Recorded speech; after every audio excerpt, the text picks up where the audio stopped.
Hey, how are you guys doing today? I'm good. How are you? Absolutely fantastic. Look at where you are with music and how old you are. But let's don't talk about age, because you're proving to the world that anyone has the gift to perform as long as you have people to support you. Yes, thank you. I mean, I think that's just very special. I always performed ever since I was little because I had the gift of my family supporting me. So I never had to worry about the supporters, but having more of them just has really, really helped me.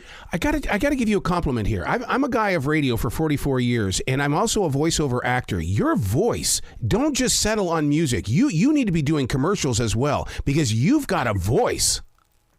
Yeah, so I actually have an agent, so I do some voiceovers and all those other things for, commercials or whatnot. Okay, so see, that inspires me now, because now, even at your age, the thing about it is that you're not stopping at just one creative output, that you know that there's something inside of you that needs to get out here and become a part of our lives. Thank you. Yeah, I don't really, I don't see it necessary for me. I don't think it's necessary for me to settle on one thing because that's not always an option for everybody.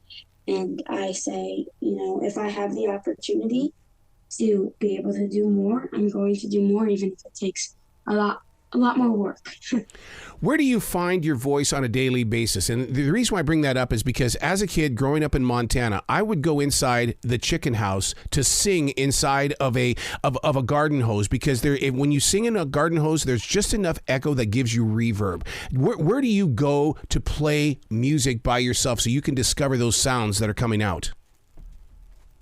I guess just really my house. I'm home. I do online school, so I pretty much get the house a lot to myself most of the day. So it's quiet, and I just kind of go in the hallway, and sometimes you'll get echo, or I'll just go. I have a music room, so I'll go down there, and it's really just. I don't really find a specific place where I find my voice because it's here everywhere, and I like to try all the different acoustics in every single room. So that's I just kind of sing anytime I can, and then and then if the acoustics are good in there, then I'll just keep singing. And your family's been supportive, right? Because I still have a cassette tape of my father telling me to stop singing. And I told him, I said, I will never lose this cassette, because I'm going to prove to you that I'm never going to stop. Yeah, no, my family's super supportive. They've always supported me from a very young age. They said to me, like, if this is the thing you want to do, let's do it, because everybody's meant to have their own hobby, and yeah, you just found it earlier than everybody else, and that's okay. So they've just been really supportive about me. I'm so proud of you for being able to be open and not so introvert, because so many people your age, they'll sing in the backseat of a car, they'll sing inside their bedrooms, but they don't bring themselves out like you. And I swear that you could be that ambassador that's going to bring people forward, because there is so much talent in this country. Oh, thank you. Yeah, I think if this is, I'm an extrovert. I get out there. I'm kind of like a social butterfly, but I really am here for the people that don't have the voice, that are scared to come out. And I've gotten a lot of messages that are saying, like, hey, like, I'm your age, and I sing, but I'm nervous to do this. Yep.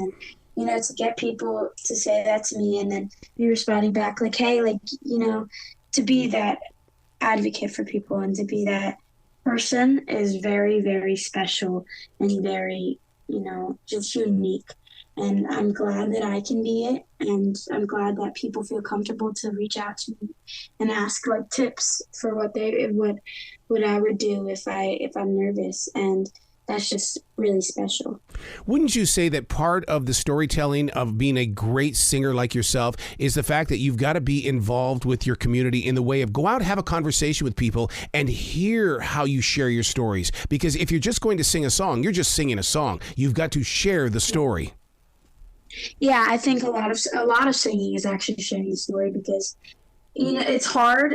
People can have their own way of relating to the song, but it's hard for people to understand how you relate to it and how they see your emotion if they don't know your story and your background.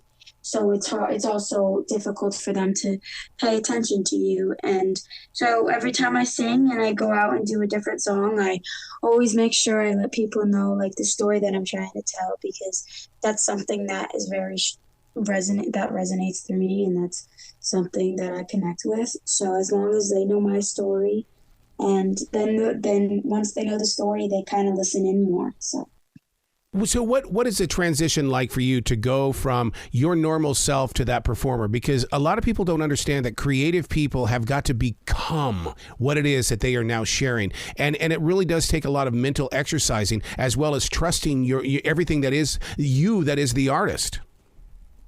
Yeah, so I've been gigging ever since I was like 9, 10, and then I started 3-hour gigs since I was 12. So I think it's just kind of been nature to me at this point, and I just kind of know who I am as an artist. But when I was younger, I was, I was actually kind of shy. I I didn't think anyone was going to want to listen to me or pay attention to me, because I was just like, I'm so young.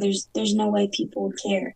And then you slowly get people started caring. So I don't really, at this point, I feel like I don't become an artist. I'm just myself now, because I'm open to being myself.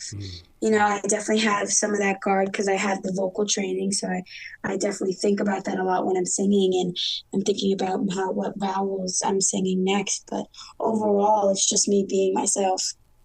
I got to tell you how blessed I feel today by having this conversation with you, because I've been with Keegan Farrell. And all of a sudden, oh my God, and here you are, and it's like, oh my God, the circles that we have in music. Yeah, yes, of course. I mean, he's amazing. He did, my song Childhood, Reflection, and we're doing more too as well. So I love working with him, and we originally found him on the show, so it's like all a full circle moment. He's been helping me throughout this whole experience, and it's been really cool. How important is it for up-and-coming musicians, go do the national anthem, go be with people in a place where that song is very challenging to sing in a live environment? Yeah, I think if you're wanting to get gigs, that's definitely something that will put your name out there, especially national anthem. That's a very strong, empowering song for our country, and that song, it definitely is difficult. So I would want to make sure that everyone knows it before they come out, because you don't want to mess it up, because if you do, then you're kind of stuck with that reputation, because that song is just so big. If you mess that song up, people will stick that to your name and just keep that with you. So definitely, it's a little nerve-wracking when you sing it, but it's really about the country, and just listening to the words and the lyrics and the melody overall. And you also have to remember, it wasn't really originally written for a vocalist. So anytime anyone sings this song, it's just incredible because of how our voices can train ourselves to sing that high. You talk about gigs and performances. How do your friends or people around you handle the fact that when you disappear for a couple of days and you come back and they say, "Where have you been?" Well, I've been performing. I've been on tour. People don't understand that about me. They look at me like I'm going, you're a freak, dude. What do you mean you're on tour? What does that even mean? Yeah. I think that's the same with me. I mean, I guess people just realize that it's just who I am, and that's just what comes with the package. I'm just like, they're like, "Well, what are you doing today?" I'm like, "I'm at a gig," and they're like, "Oh, okay, have fun." So I think they understand what I'm doing, and they know why I'm doing it, but they also don't see it as something so special. They're so cool. I mean, I don't know about them, but because the responses are so chill and so laid back. So I think they just kind of, when they know me, they just know that's also part of my package. Yeah. Being on that Apollo stage, I've been blessed with the opportunity to talk to a lot of people who've been on that Apollo stage, and everybody has a story. What did you feel and experience being on that stage? That experience was amazing. I'm going back in December 9th. Wow. And they asked me to sing, so for like a Christmas event. So I'm going back and I'm doing that, and I'm super excited for that. But to be in the competition, it actually really prepared me for The Voice. because it was a competition. It was the amateur night Apollo, and that experience kind of, it's pretty much exactly like The Voice. You're versing people who are right next to you, and they just sung their song. Now you go sing your song, and you try and win the crowd over. I I am a kid, so they couldn't boo for me, but I did definitely I had a boo once on my last performance, but I think that built me up because it had me become stronger, and all of those things, and I just love the Apollo Theater. Like, the band is amazing. Yep. And I just, every time I sing, I look up from each row and realize how lucky I am to be performing there. Wow. What's your website so listeners can find you and give you a lot of love? My website is Julia Roome Sings, and Roome is spelled ROOME, and that just has everything pretty much, my music, my Spotify, all that stuff, and yeah, you can find me all there. Please come back to this show anytime in the future. The door is always going to be open for you. Yes, thank you so much. Well, you be brilliant today, okay? You too, thank you.